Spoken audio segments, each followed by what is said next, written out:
pada 1 Februari akan ada agung yang baru. Dan apa pandangan Datuk Seri, because sebelum ini Sultan Johor ada buat interview dengan Straits Times Singapore mengenai dengan hubungan dan permintaan plan agung baru yang akan datang nak buat transformasi dan reformasi dan few other things. And Agong juga mention that you communicate, Perdana Menteri communicate dengan Agong through WhatsApp or call sampai tengah malam, sampai timbul you seek some advice or inform the incoming Agong on whatever you plan for the country.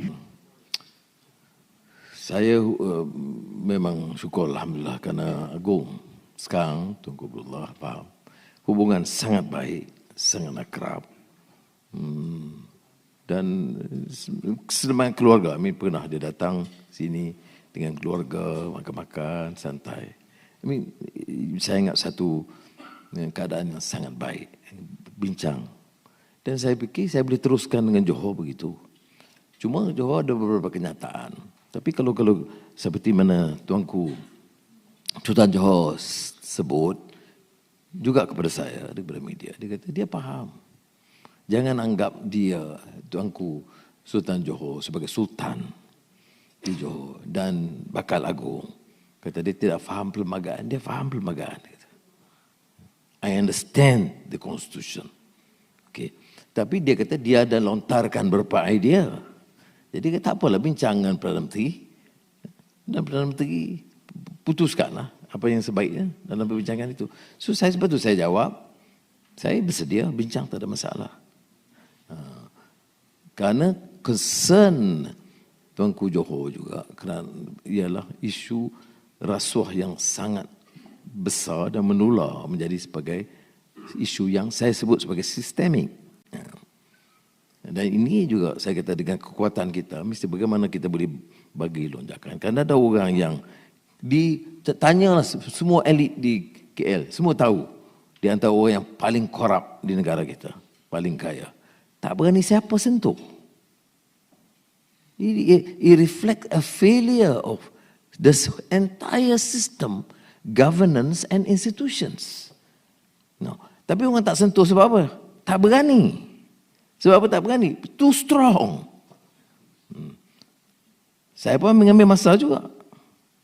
No. Jadi, tetapi kita kena bagi clear signal itu. That no one is above the law. If we manage to settle this, dan betul kalau ada compelling, incontrovertible evidence to support the case, then the signal rise through. Nobody else is that powerful.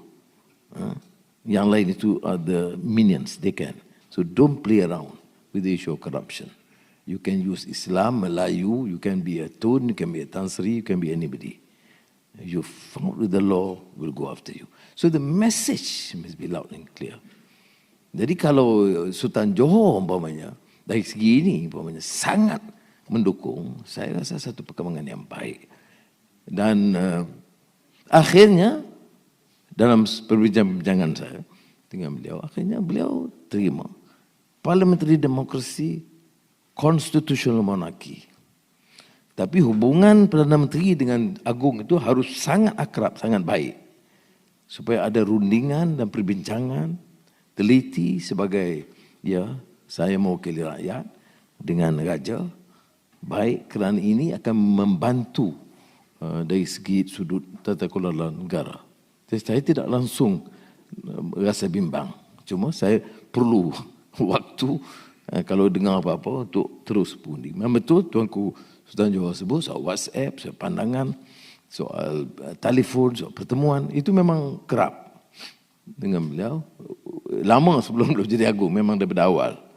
Dan bukan saja itu, dengan banyak raja lain. Kerana saya fikir sistem kita begitu rupa, ya, bahawa peranan raja-raja Melayu itu sebagai payung, perpaduan dan sistem pemerintahan itu sangat penting.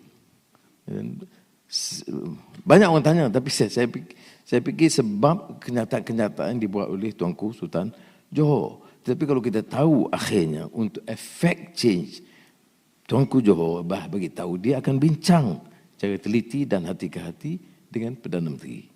Jadi saya tidak fikir ada masalah.